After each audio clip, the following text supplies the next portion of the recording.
Hey, good morning, good evening, good afternoon, folks. It's the Global Economist coming to you on this Black Friday edition with my main man, Veles.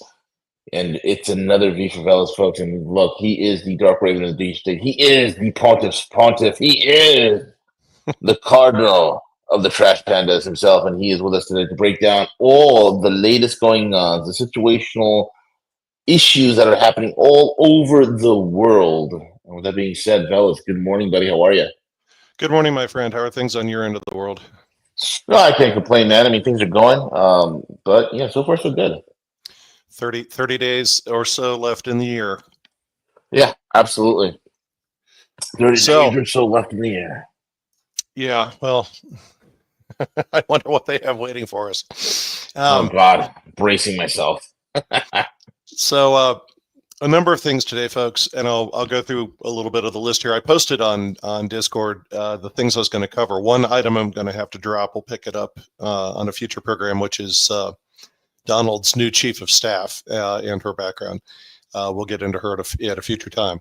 But we've got some Rothschilds. We've got some DB Cooper. We've got a glut in the car industry. We've got the JohnBenet Ramsey Netflix program. Russia has a new asset. The Matrix in the real world, the memory hole. We've crossed the Rubicon with Tom Luongo and Ben Davidson of Suspicious Observer. Your own Vigilance and Watchtowers, and what is Hive history? So with that, let's get into it. So several of the following Rothschilds have passed away. Now, a number of these could be due to natural causes, but not all of them. Benjamin de Rothschild died in January of 2021. Evelyn de Rothschild died in November of 2022. Jacob Rothschild died in February of 2024 this year. Rachel Marilyn Rothschild died on November 14th of this year. And now William Rothschild died in a house fire in Hollywood yesterday. But wait, there's more.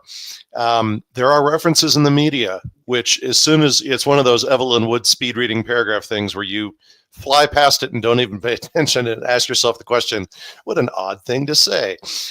There are references about the fire where the fire department was fighting it for 33 minutes, which seems an odd reference given the symbolism of 33. Oh my God. He died.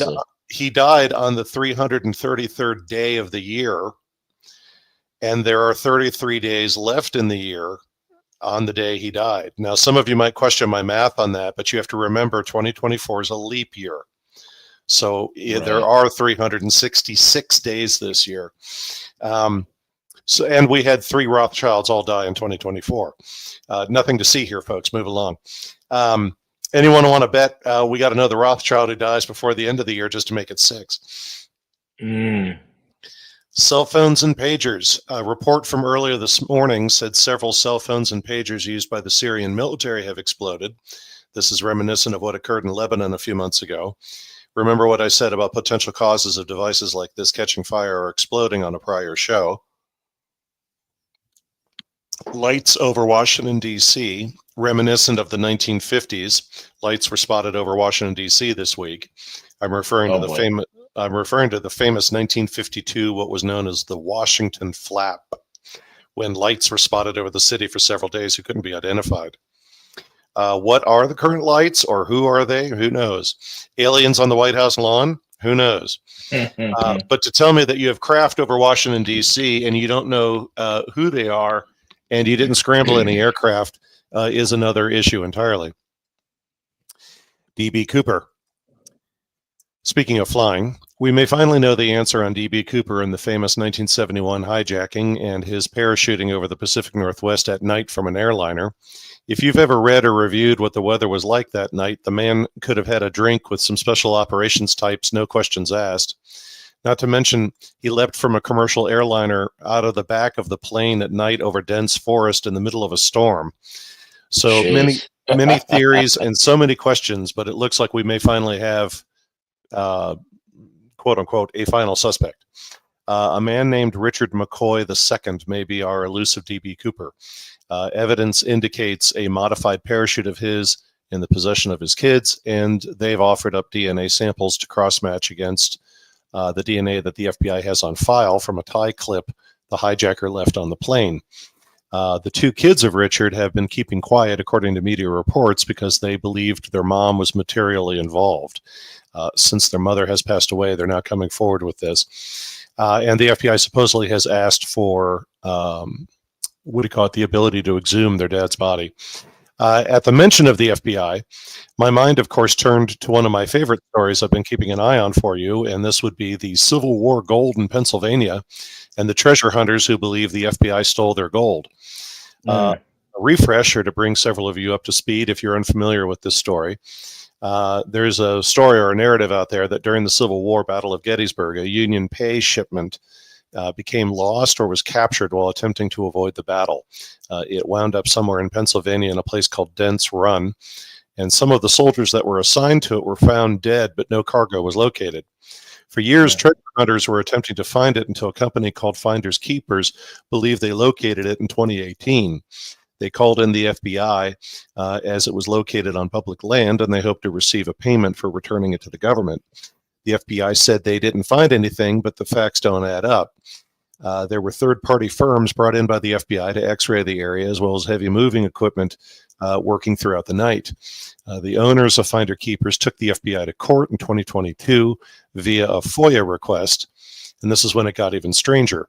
The FBI constantly claimed they didn't have records, who, after being pressed by the judge, produced the records they said they didn't have. I spoke about this last spring when the judge in the case was reported as being quite angry with the FBI's constant stonewalling. The FBI at one point said, I forget, it was 20 or 50 years before they would ever be able to produce the records they were being asked to produce because we're just really busy down here. So I went out to the recently, because the story's been sitting there for a while, I wondered what was the latest. So I went out to the Pacer website. I know Bill will tell me, geez, why'd you waste your time with that? You should have gone to the whatever website. But I went to a couple of court websites and pulled up the case. And not much has happened since March of this year. There's been some back and forth between both sides. It's been 10 months since the last paperwork was filed on this case with no activity by the judge. The FBI kept arguing they don't have to produce records because the burden of proof is on the plaintiff to first prove that the FBI even has them. They further stated that even if we have the records you're asking for, again, it'll take years for us to find them. The plaintiff's attorney counter-argued that the burden of proof in a FOIA is on the government, not on the plaintiff. And I wrote this piece up a couple of days ago, folks, so you can imagine my surprise when just yesterday afternoon, the Daily Mail had a whole new refresh on this story.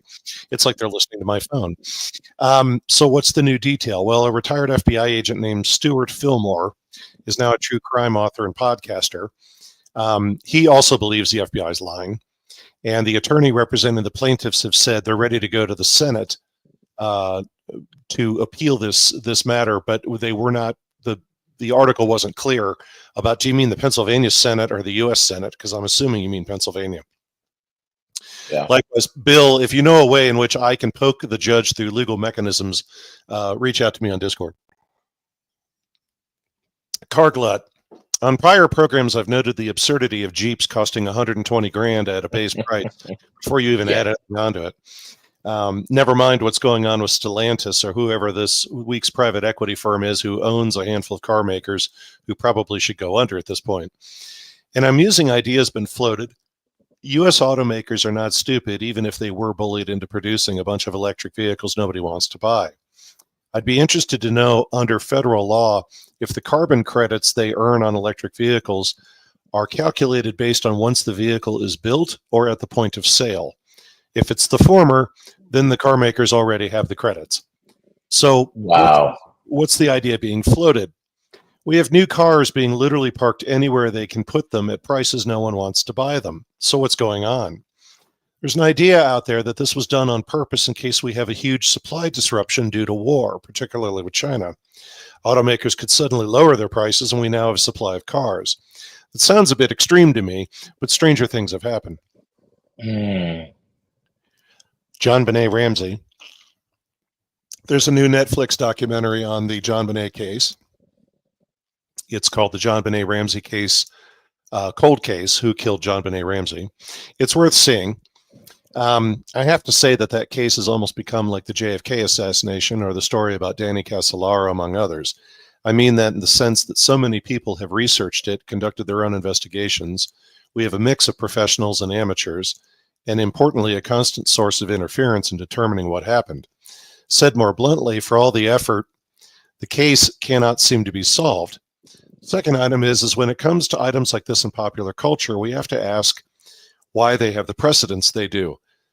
Not to be indelicate, there are many murders and disappearances of children across countries around the world, much less the United States.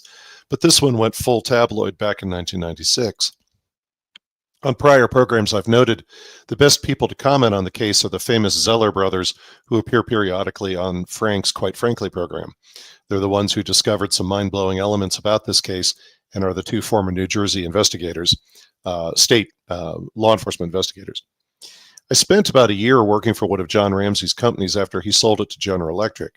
The thing people in that company told me privately was, first, you need to conduct your own research into what goes on in Boulder, Colorado. Second, you need to dig into that whole beauty pageant thing for little girls. In the case of the latter point, the new documentary provides detail on several attendees of those pageants who were aroused by little girls. Their choice cover, they were photographers. In later years, while working consulting gigs in Washington, D.C., my contact base nearly spit their drinks across the table when I brought up the topic of Boulder, Colorado. Their reaction was not because of the Ramsey case, but just for them, Boulder in general. One person at the table made the comment to me, Veles, if a person has a criminal record or a drinking problem, it usually doesn't prevent us from getting them a security clearance. But no one wants to give a security clearance to people from Boulder because of what goes on out there. The net of that topic being, there are many communities across the United States where some weird, if not downright horrible stuff goes on among the elite. In contemporary time, just consider the rumors of what goes on at Diddy's house on your average Saturday night. My point coming full circle on this topic is the following. Do I think John Ramsey or his family are horrible people, and this includes the rumor about his son being potentially involved in her death? Based on a lot of data and the years who've passed, no. The documentary helps clarify what the family went through while trying to find out who killed their daughter or sister. Given the evidence and the coverage about the family specifically, one can agree they were played.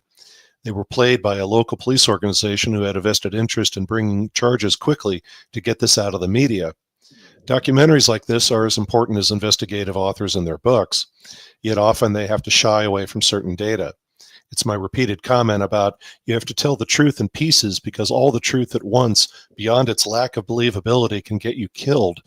It's not about the murder of the little girl who's at issue. It's the whole backstory about the town and the communities of people across the United States involved in shady stuff. If we can get more answers to what happened, I certainly support it.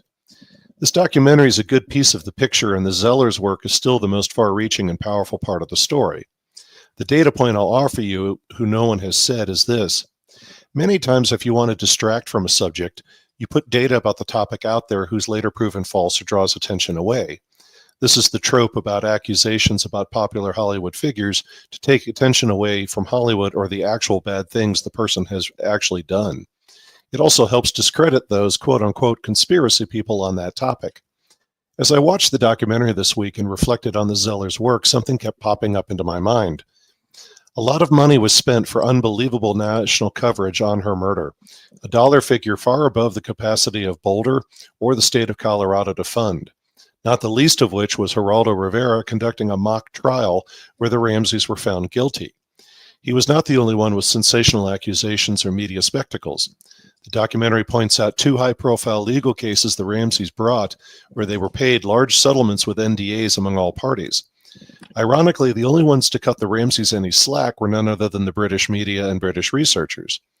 First, for anyone who still believes the Ramseys or their son were involved, I would point you to the construction of the garrote used to kill her, a professional-made item, and by someone who's done this before, and that is not a distraught family member.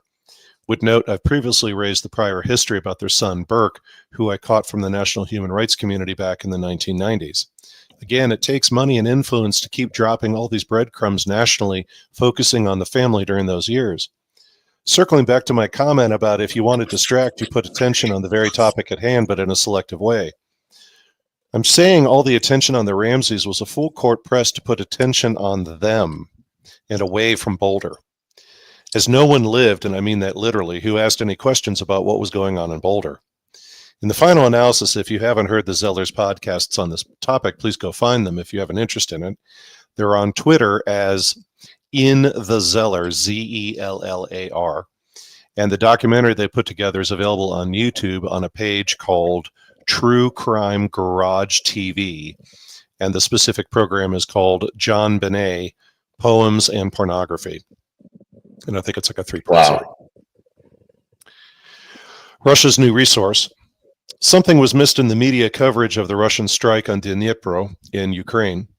Ukraine has major weapons production facility there, and the Russians have hit it before. This is like World War II, where Germany would have sites struck by the Allies, and over time those strikes were less effective because first, the Germans distributed production to multiple sites, and secondly, they went underground. In fact, recall Albert Speer, the Minister of Armaments for Nazi Germany, was able to get Germany to produce more armaments in 1944 at the height of being bombed than any year prior. So back to Ukraine. That Dnipro site has been hit previously, and like World War II or the situation in Iran, a lot of production was moved underground. The first takeaway is Russia did not leverage ICBMs for that attack. And depending on who you listen to, they used a weapon far more concerning to analysts. The Russians leveraged short-range ballistic missiles, or what are known as IRBs, intermediate-range ballistic missiles, and ones who are very fast. Here's the rub, though, and I think it's been missed on purpose. For those of you who are familiar with the American MOAB weapon systems, to oversimplify, they're what are known in ordnance circles as gravity weapons. By that, I mean they leverage gravity as part of how they work. The MOABs, or mothers of all bombs, was first used in Iraq in 1991, and they used, no joke, sawed-off naval artillery guns from mothballed battleships. The reason was the high-grade steel was hard to come by, and sawing off World War II battleship guns was the best way to develop the bombs quickly. This being a bomb or ordnance dropped at high altitude to use the weight and strength of the walls of the bomb to penetrate deep into the ground before detonating. Since 1991, obviously those bombs are now produced, and I have firsthand knowledge of the sensors and related that are used for them. You can drop one of those on an 8-story building and set it off to explode on the exact floor of the building you want it to detonate. That's also true if you wish the ordnance to penetrate several stories into the ground for the same effect. So back to the Russians. These intermediate-range weapons they used are essentially MOAB intermediate-range missiles. You could also probably do the same thing with the right kind of cruise missile. We're talking about human lives here, but I have to say it's a rather clever move on their part. Take existing weapon systems and turn them into deep penetrators. When they hit Dnipro, those missiles penetrated deep into the ground, and this is why in the film you see a flash but little detonation. That's because the detonation occurred deep underground. The important thing is they used 6 of the things to make sure they achieved their goal, and those are most likely 6 warheads from a single missile. Now everyone in NATO and Ukraine must deal with the fact every deep underground site they have can be struck. Frankly, it also means, in my opinion, several U.S. defense programs are now immediately considering several new problems. You're no longer trying to intercept cruise missiles or very short-range missiles, but IRBs, and that means orbital interception is tricky, to put it mildly. It also means the ability to deeply penetrate hardened sites has been exponentially increased. I'll say it this way. If you consider what traditionally exists at major airbase facilities, you now can take out a lot of those resources at that base with a strike of 1 to 3 missiles with a few warheads each. Here's another question. Now that Russia has demonstrated on the battlefield the viability of this, how long till China or Iran buy it from them with Russian technical assistance? Russia also notified NATO in advance they were going to launch an IRB. Whether they notified NATO of those missiles carrying nuclear or conventional warheads is unknown. Will the Russians notify NATO the next time, or will they just launch? There's a lot of coffee being consumed worldwide, my friends, by analysts, and this is not a minor development. I have a new Veles jingle for you. Of late, I've been using my reference of apex elites to delineate between your garden variety elites, such as certain billionaires, private equity, and intelligence agencies, versus those superior to them, like key families in Europe, the London Corporation, the Tavistock Institute, and Davos. The latter I refer to as apex elites. I now have a new Veles jingle for you, but before I go there, let me point out something I've said often. You and our rogue audience may not have the viewership numbers of Joe Rogan or Russell Brand, but that's not our value proposition. Those kinds of numbers attract the wrong kind of attention. We prefer you all on our audience as it's more people and less bots and people who genuinely want to know what's going on. That said, we are obviously still on the radars of various people. Our Discord page was hacked a few months ago after Gus offered some personal thoughts on the Middle East who offended some people. Also, my reference to Apex Elites has been used on at least 3 alternative commentators programs, and imitation is flattery, so I'll take it. Here's my new Veles term, Hive history. What do I mean by that? Recall my comments about the JFK assassination as you cannot understand it as a standalone event. It has to be viewed as part of a larger history stemming from the London Corporation's creation, if not prior, and especially since the 1850s to today. If we view the multitude of key events throughout history as distinct points in time, think of them instead like bees in a hive. They're part of a common collective constantly working towards outcomes to the hive's benefit. And the honey is not for you, it's for the apex elites. The Crimean War, colonial activity in Africa, World War I and II, the attempted assassination of de Gaulle in France, and the successful one of JFK. A whole multitude of events now culminating in a digital economy, the post-COOF world, and the list goes on. Each item in my lexicon is a project within a larger program, and the program is the hive. We can even entertain the idea of multiple hives in history within each hive or multiple efforts to the hive's benefit. When projects, or bees, between hives come in contact, we have conflict. When entire hives encounter one another, we have monumental global conflict. I'm going to continue to work on that one a little further. The Matrix live. You can see the Matrix working in live time, my friends. Case in point, given the recent escalations in the Ukraine conflict, we have this. Once the old trope of we're going to have World War III was trotted out, I noticed the following. Various browser news feeds contained a ton of sudden World War II related images and stories. Difficult battles where the Allies prevailed, amazing and clever weapon systems the Allies developed against the Nazis or Japan, and various other examples. Therefore, not to worry, folks, no matter how bad World War III gets, we will prevail, whatever that means. It reminds me of the metropolitan riots during COVID when nearly every satellite radio station was broadcasting endless numbers of songs about either the protest years of the 60s, hatred of metropolitan police via rap artists, and the list goes on. Every time they want to float another possible narrative into the matrix, along comes the supporting cast of news stories via neuro-linguistic programming to keep us all sedated. Be aware of what's coming, my friends, and then turn it off. Memory hole item and a listener request. You'll all recall what occurred in Christmas of 2020 in Nashville, the famous RV truck bomb explosion in downtown Nashville. An explosion who was actually a thermobaric explosion, of which by any American Boy Scout troop knows how to build one of those. Not. Anthony Werner evidently thought it would be cool to convert an RV into a giant bomb and blow himself up. There was a warning message broadcast from the RV to anyone who could hear it to evacuate the area, a rather odd thing for 2 reasons. First, the vehicle detonated around 6:30 in the morning on a Friday, Christmas Day. The likelihood of anyone being nearby was already slim, so why the warning message? Second, the message was in a woman's voice. Begging the question, why did Anthony not use his own voice? Equally, how did he develop the message using some kind of pre-recorded or software to create the message? The reason why I raise this is emergency alert systems for pilots, among other professionals, are often, but not always, in a woman's voice. The reason is purely scientific. People react better in high-stress situations to a woman's voice. There were also potentially recorded sounds of shots fired to further scare people away. In Veles' book, that seems a bit above Anthony's pay grade as far as the degree to which he supposedly thought this out. Then we have the fact the explosion was thermobaric, or the bomb was.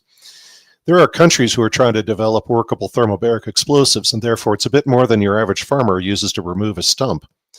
Then everyone's favorite being the RV was parked next to an AT&T data center. Before anyone gets too worked up, let's all calm down about the traffic that was routed through that data center. Yes, it's true, the NSA, among other federal agencies, routed traffic through that data center. Equally, though, it's not uncommon for a large data center in a major city to have that type of traffic going through there. When I worked in the telecommunications industry, our data center not only managed traffic for several major corporations, but also the Air Force and several government agencies. The fact government data went through the data center alone is not a red flag. Was it being used to study Dominion voting behavior, which is a rumor that's out there? Who knows? What do we know factually? Well, we know the following. First, Anthony did not have prior behavior indicating violence or violence on this scale. Does he fit the profile for an act like this, much less the Vegas shooter? Of course he does, because the people who create those profiles make them look like this for a reason.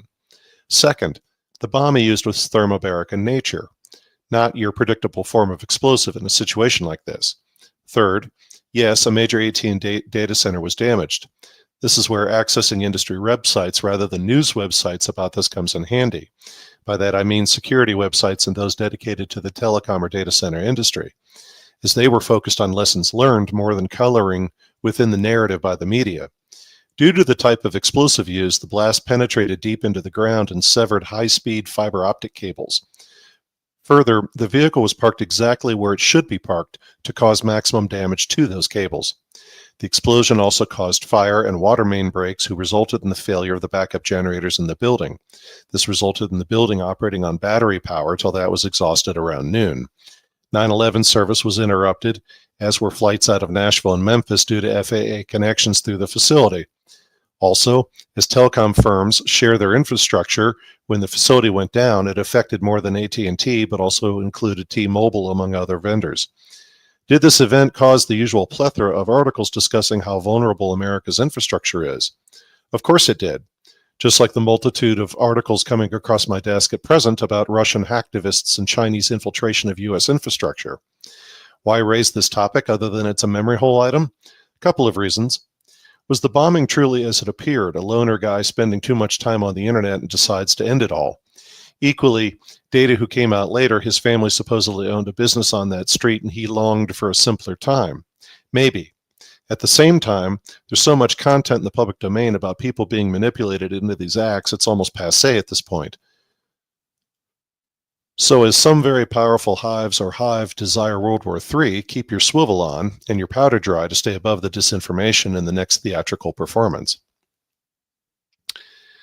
Is that the plan? Previously, I mentioned my matrix analogy about various websites and commentators made much of HAARP being responsible for last summer's aurora borealis in the Northern Hemisphere, rather than the truth being the sun's latest activity and the Earth's corresponding shift in magnetic north and its effect on our planet's defensive shield. I have another item for you to consider. It is a touch disturbing, so adjust yourselves in your chairs. There's been chatter in various corners of the internet and alternative spaces about the coof shots. That is obviously a very wide topic across everything from who made money to what are the long-term side effects, not to mention the long-awaited peer-reviewed studies finally seeing the light of day. I covered last year the oddity of noticing, as I literally drove across America, many streetlights who were purple in color. I told you all I saw this across probably 5 states, including Indiana, Illinois, Kansas, and Oklahoma, along with New Mexico.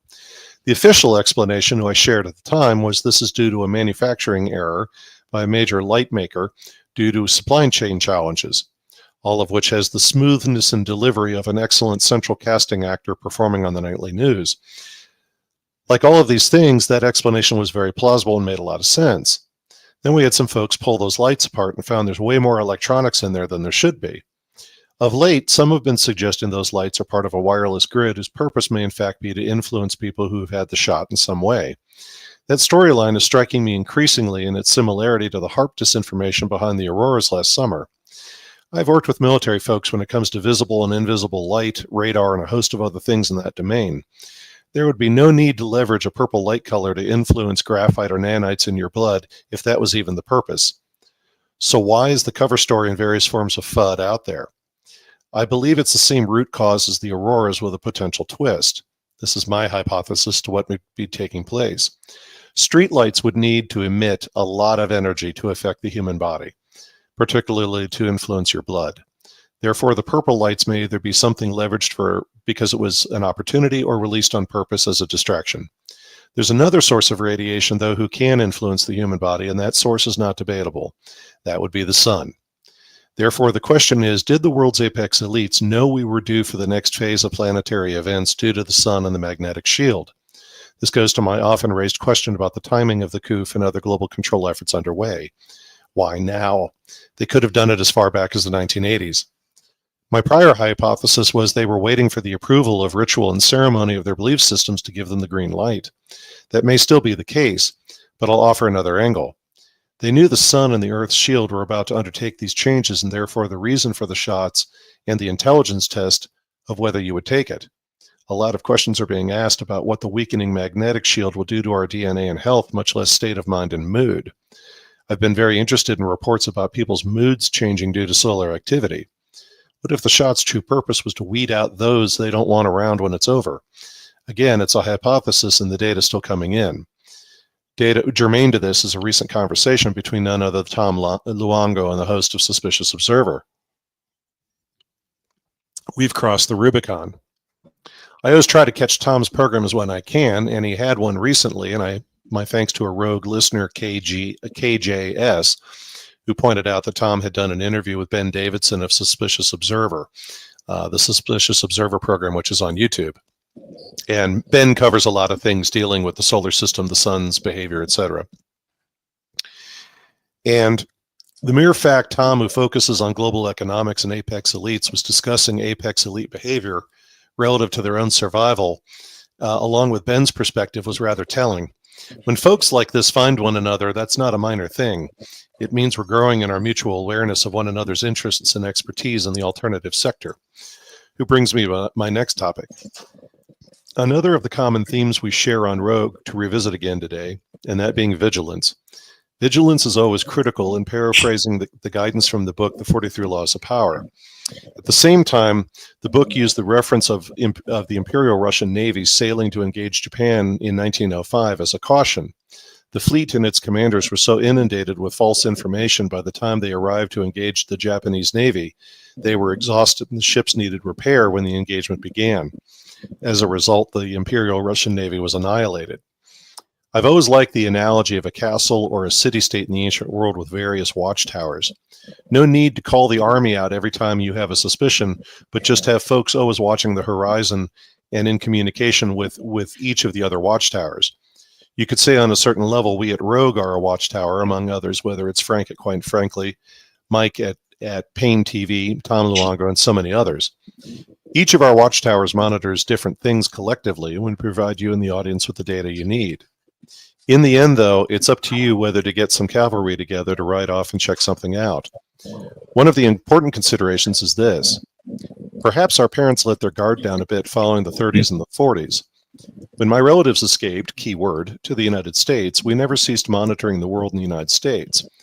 We learned the hardest way possible what happens when you stop monitoring the global environment rather than purely local. You lose your country as we did. Like many before us, we swore never again. The same needs to be the case for all of you in the audience post the COOF world and the events of the past 10 years. Tragically, the things being monitored in areas of concern for all of us were important as far back as the 70s. In many respects at that time, they were academic theory versus now when we're actually trying to deploy eugenics measures again. They're truly attempting to implement technocratic ideas. So let me offer another analogy. There are many examples from the ancient world, and in the case of the Greeks and their view, loosely said, regarding the gods, the often repeated theme of human beings just trying to stay out from underfoot of the gods. An excellent example I'll use is the story of Medusa. She was originally a Vestal Virgin of Athena's temple and said to be very beautiful. Poseidon either raped her or had a relationship with her in Athena's temple. In either respect, it was not her idea to break her vows to Athena. In some interpretations, she begged Athena's forgiveness, claiming she was sexually assaulted. However, because Athena was a goddess and essentially one of the boys, she blamed Medusa for what occurred and transformed her into a Gorgon. We know without any sympathy for Medusa. Again, a tragic figure always at the mercy of the moods of the gods. How is that any different than the quote-unquote average person trying to contend with the ideologies and plans by billionaires or technocracy-minded Silicon Valley executives? Or yet another level up Mount Olympus, the designs of the London Corporation, Davos, or other apex or semi-apex elites.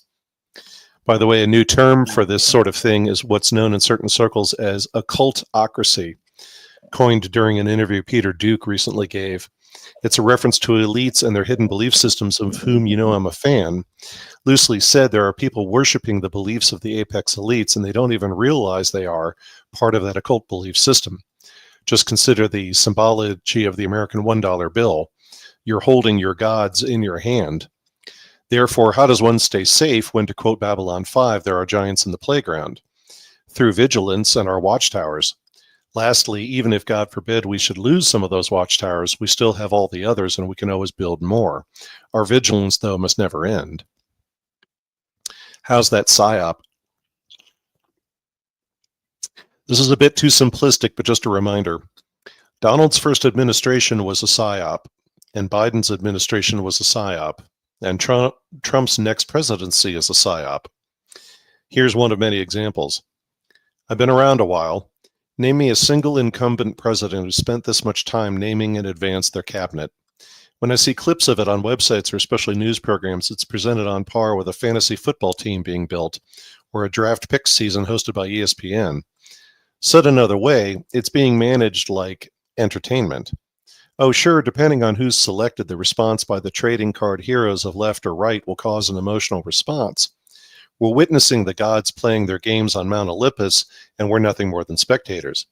Let me say this another way. Remember the famous General Smedley Butler and that episode from history and the topic we raise often on Rogue. Depending on who you ask or listen to, the storyline is essentially a Marine commandant was offered a deal to take over the U.S. government by a group of powerful elite families and interests in the United States. For some, it was a dry run of turning the United States into a fascist country. And because that didn't work, they, quote unquote, they had to go with Germany instead. To yet others, the world's elites intended to turn several countries into fascist powers, such as Japan, Germany, and Italy, and potentially the United States. By the way, there's also a country in that list everyone forgets about. That would be Argentina under the Perón family. Why did many powerful fascist leaders in Italy, Germany, and France flee when World War II was over? Where did they go? They went to Argentina, but that's another story. Also, remember what I said about JFK's assassination. It wasn't a conspiracy. It was just the system operating the way it operates. So back to Butler. What if what occurred with Smedley Butler was no outlier, but was simply one chapter among many of business as usual? On this PSYOP topic, let us now turn to the future U.S. Department of Government Efficiency, or DOGE. Boy, seatbelt yourselves in for this one. This is the government body intended to eliminate waste to be run by Vivek Ramaswamy and Elon Musk, or at least directed by them. Lord Jesus, give me strength. First, the name was chosen on purpose. Never forget that. Second, we have the whole dust up with the Doge coin in the Bitcoin world and how that turned out. Third, a Doge is a senior official who originates from where historically? Venice, Italy. An official who wears a hat symbolically given to them by other more powerful people. Said another way, they're acting on behalf of others. Venice, Italy, who in many ways was the reconstitution of the power of Rome's most powerful families after the fall of what we know as the Western Roman Empire. At a conference I recently attended last week, there were senior FEMA and DHS folks present and giving talks and speeches and things. Leaders for whom the mere mention of anyone reviewing their agency's operations and finances elicited comments during their speeches of complete revulsion at the idea. Not because, officially, they're opposed to scrutiny, but it's scrutiny by the worst form of media celebrities who do not understand the bureaucratic self-importance of government. I wanted at one point to stand up and announce to the offended officials, but you both suck. You see, in the book of Veles, I'm viewing the whole Doge department as a form of FBI-like blackmail of government agencies. Once they start poking about, and don't think they don't already know everything they need to know, because they do, they will know which agencies are in bed with whom. By that specifically, I mean who owes who favors, which contractors are involved, whose money's going where, who was hired out of government to go work at which ABC agency or corporation, and a long list of other things. This becomes delicious blackmail who can be reported by the media unless you play ball. Said more bluntly, the Doge agency or group, even though it has no official authority to enforce anything, can destroy careers, reveal hidden money trails no one wants revealed. For those on the political right criticizing it by noting its lack of authority, you're barking up the wrong tree. Doge doesn't need to have traditional authority as it doesn't need it. To paraphrase a famous movie line, we don't need no stinking badges. It can reveal, embarrass, destroy, and in general cause all sorts of mayhem because that's its purpose. Said even more bluntly, it can be a very effective weapon to leverage influence in an already corrupt system. I sat in a bar at the conference I was attending discussing with people the likelihood that folks I know or knew of in Washington, D.C. were pulling out checkbooks and trying to determine how much money it's going to take to keep Doge out of their hair. Well, I don't necessarily mean federal agencies. I mean defense contractors, government contractors, analysts, K Street lobbyists, lawyers, and private equity. What I would give for a few nights at Shelley's back room in Washington, D.C. near K Street these days to hear the latest chatter. My instincts are telling me grown adults are soiling themselves at the prospects. The entire Doge thing was dreamed up by people backing the Donald some time ago. As I said a moment ago, they already know everything they need to know. Hearings or reviews of agencies is theater. It was a brilliant move as the gods battle one another. Lastly, as you watch this psyop of entertainment, remember to delineate what is entertainment and what is the deadly serious elements of what's taking place. Will some good come of it? Probably and potentially, but we also have to keep in mind nobody is just going to get by with some benefit to the general public without getting something for themselves. With that, V, I yield the floor. Excellent show, brother. A lot of things to cover. Amazing, amazing, amazing stuff, folks. What a bombshell of a show this was. Go back and listen to it while you're digesting your turkeys and recovering from all the tryptophan. Have your notebook and your dark roast ready and go through this program again. Veles, thank you so much for coming on and sharing this incredible information with us, man. Thanks, my friend, and we'll see, folks, what I can do about a show next week. And as V said, try and get some time to just rest after the festivities with relatives or others, and just clean up the house or the apartment or the condo, and put your feet up for a minute as well. Yep, 2025. We are entering the theater of the profane. Keep your eye out for Rothschilds falling out of the sky. Jeez. Yeah, that's next. Take care, guys. Thank you so much. Cheers.